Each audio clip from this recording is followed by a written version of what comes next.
Hai viewers, jumpa lagi sama aku di Story Zeta. Kali ini aku akan menceritakan film Jepang berjudul Battle Royale yang dirilis pada tahun 2000. Film ini mengisahkan tentang 42 murid yang harus saling membunuh hingga menyisakan satu pemenang saja. Film ini telah menginspirasi beragam media, mulai dari film, animasi, komik, dan video game seperti PUBG, Fortnite, dan Apex Legends. Yuk kita langsung ke alur ceritanya. Kalau kalian suka channel ini, silahkan dukung aku dengan subscribe, like, and share ya.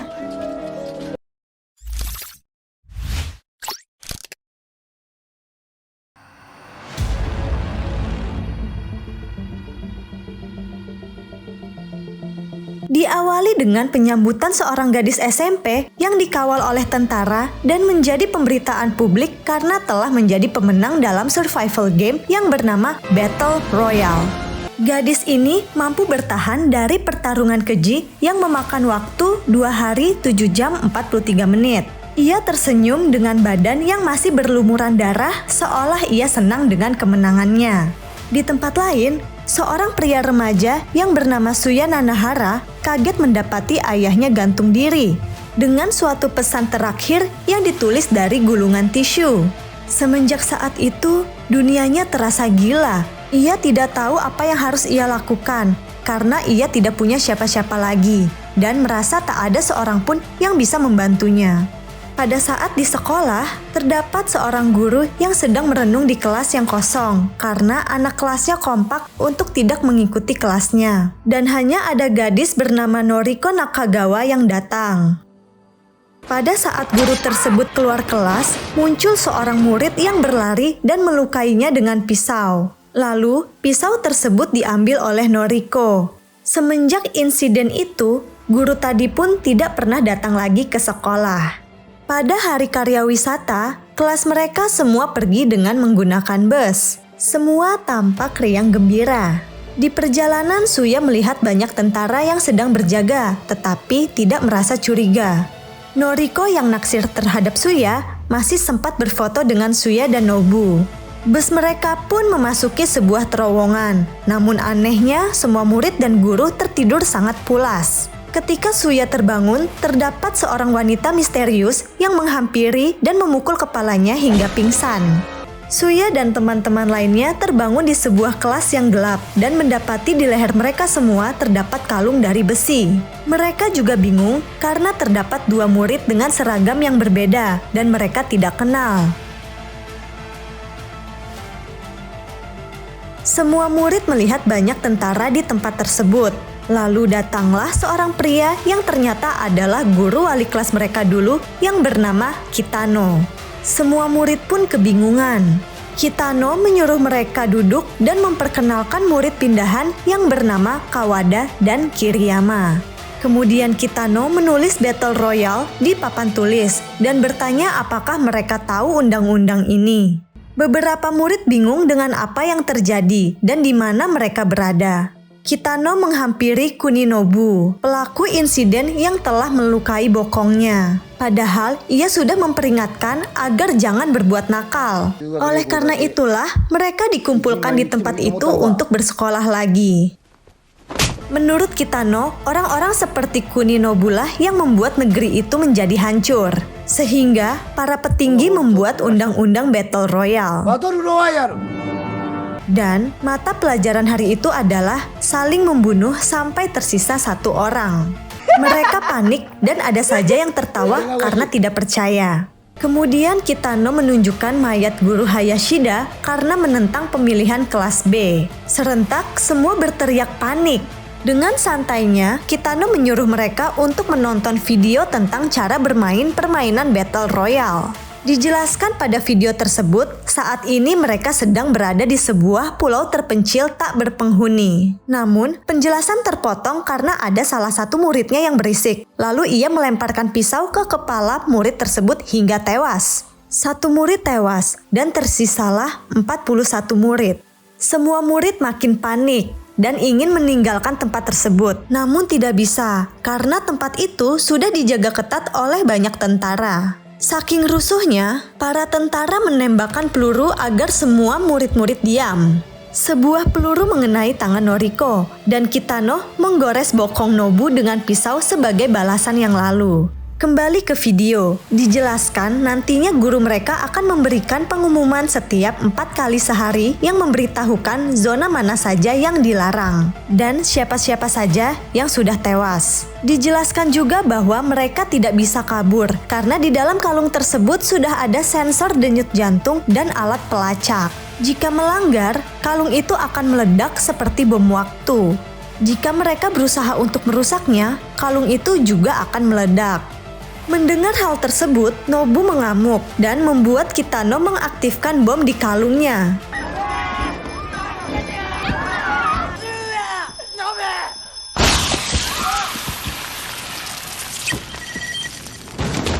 Dan tidak lama, kalung tersebut pun meledak. Jadi, tersisalah 40 murid.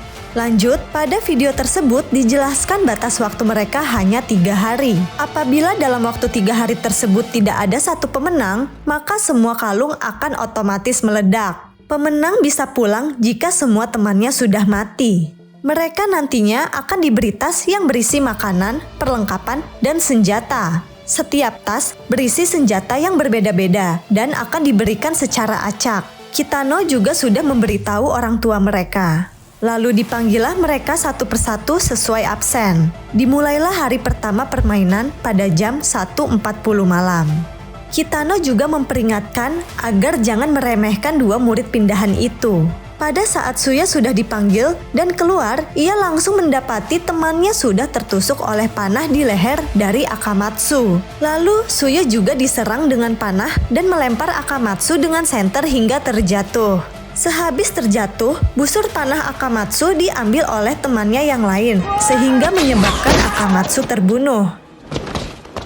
Lalu Suya bertemu dengan Noriko dan mengajaknya lari dari situ. Dari kejadian tadi, 2 murid dinyatakan tewas.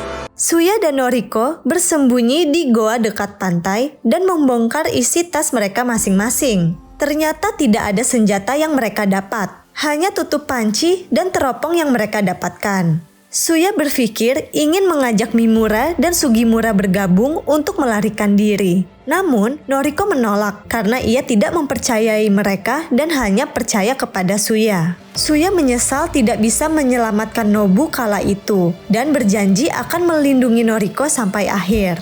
Di tempat lain, Kiriyama dikepung oleh sekelompok geng dan diolok-olok. Kiriyama dengan mudahnya merebut senapan dan menembaki dengan brutalnya ke semua orang yang ada di situ, hingga menewaskan 5 murid. Lalu ia mengambil semua senjata mereka seperti pistol dan granat. Kemudian di tempat lain terlihat sepasang kekasih yang sudah putus asa mengakhiri hidupnya dengan lompat dari tebing tinggi.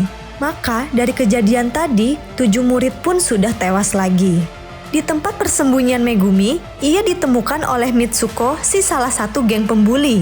Lalu, Megumi dibunuh dengan celurit dan senjata sengatan listriknya diambil oleh Mitsuko. Mitsuko juga melihat 2 teman lainnya tewas gantung diri. Pengumuman pertama pun berbunyi pada jam 6 pagi.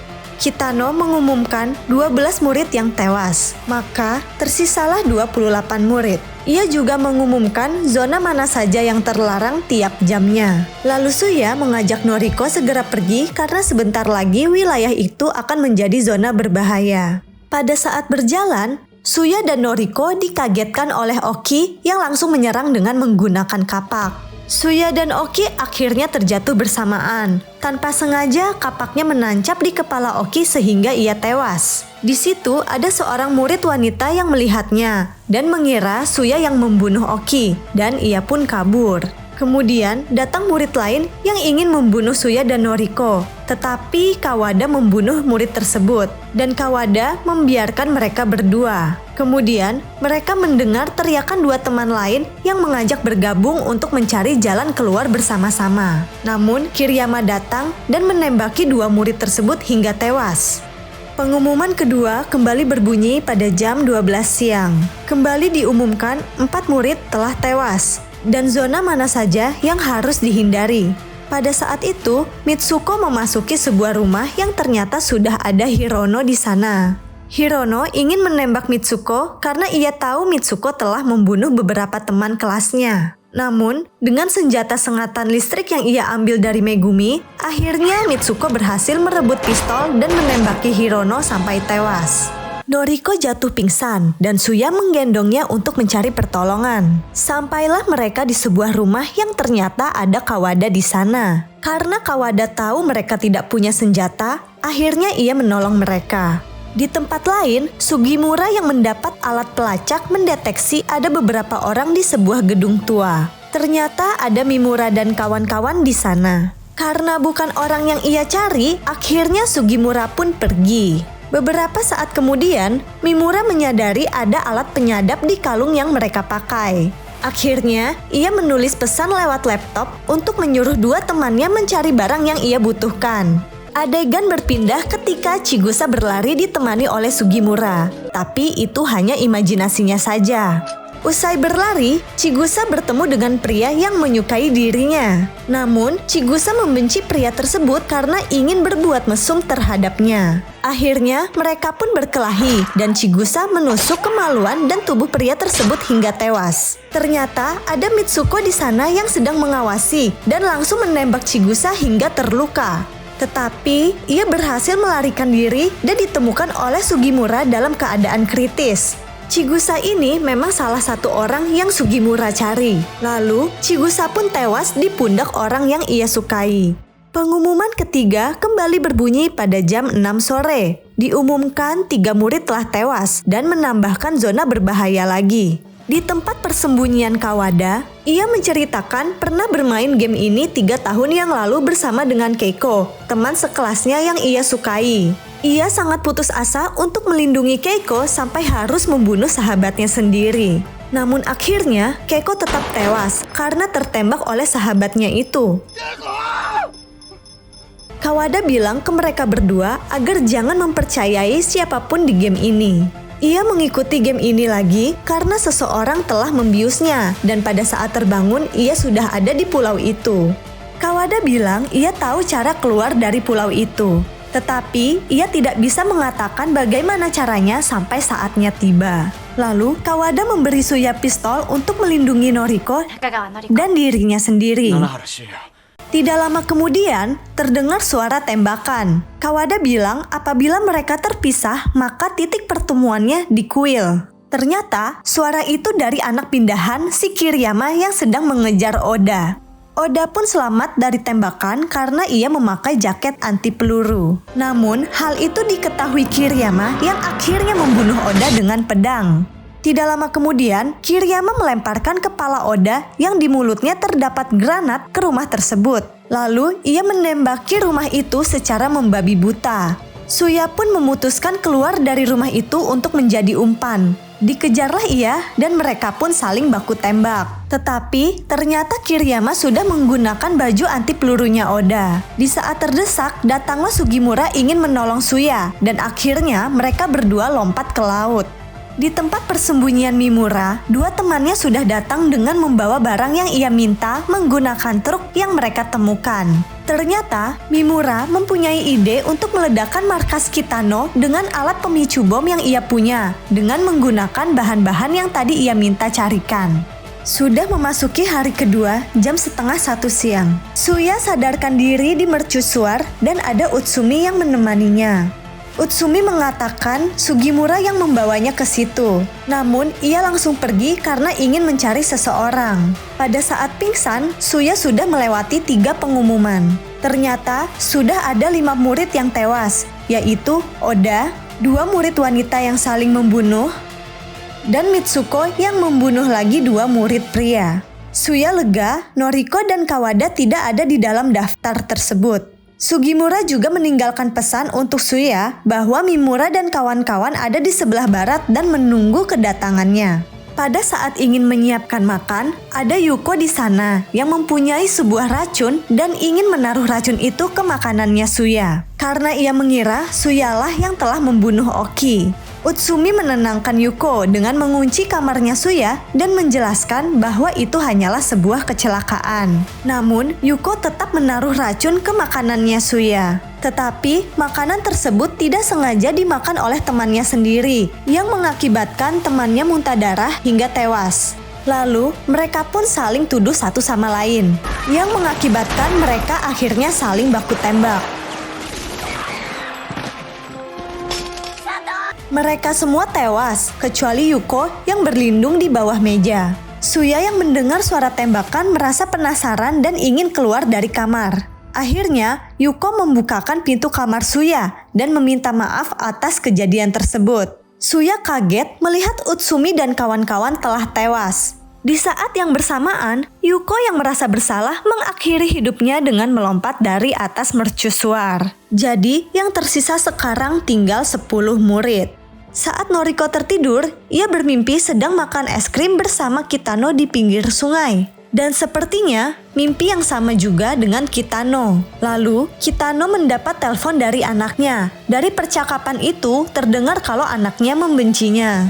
Noriko dan Kawada berada di kuil. Ia berharap Suya bisa menemukan mereka. Karena hujan turun, Noriko yang khawatir bergegas ingin mencari Suya. Namun, tidak sengaja ia bertemu dengan Mitsuko. Lalu, Mitsuko menodongkan pistol ke arah Noriko. Tetapi, Mitsuko langsung kabur melihat tiba-tiba ada Kitano di sana. Kitano menghampiri Noriko dan tidak lama datanglah Suya dengan luka yang cukup parah.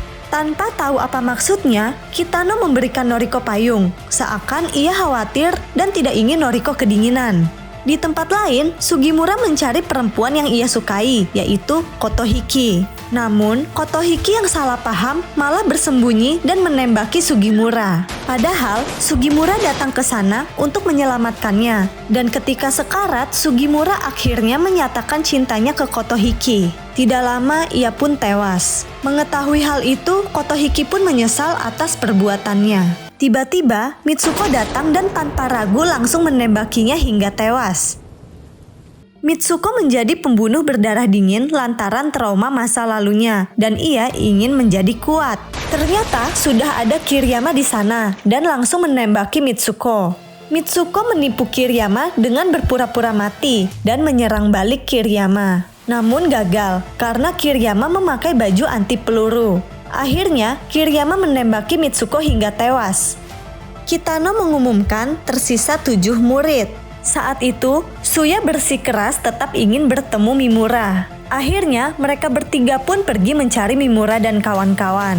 Di tempat Mimura, ia sedang berusaha meretas sistem keamanan. Sedangkan 2 teman lainnya sedang meracik bom. Akhirnya, ia berhasil menghack sistem keamanan permainan tersebut. Itulah saat yang tepat untuk Mimura dan kawan-kawan meledakkan markas Kitano. Karena waktu mereka hanya 15 menit sebelum sistem diaktifkan kembali. Namun apesnya, pada saat mereka ingin pergi, ternyata di sana sudah ada Kiriyama yang langsung menembaki mereka semua. Sebelum tewas, Mimura masih sempat meledakkan truknya. Tetapi Kiriyama berhasil menghindar. Akhirnya, Kawada dan lainnya sampai ke tempatnya Mimura. Tetapi, tempat tersebut sudah terbakar semua. Dan ada Kiriyama yang sudah menunggu mereka. Ternyata, mata Kiriyama buta akibat ledakan tersebut. Lalu, Kawada saling baku tembak dengan Kiriyama dan berhasil membunuhnya.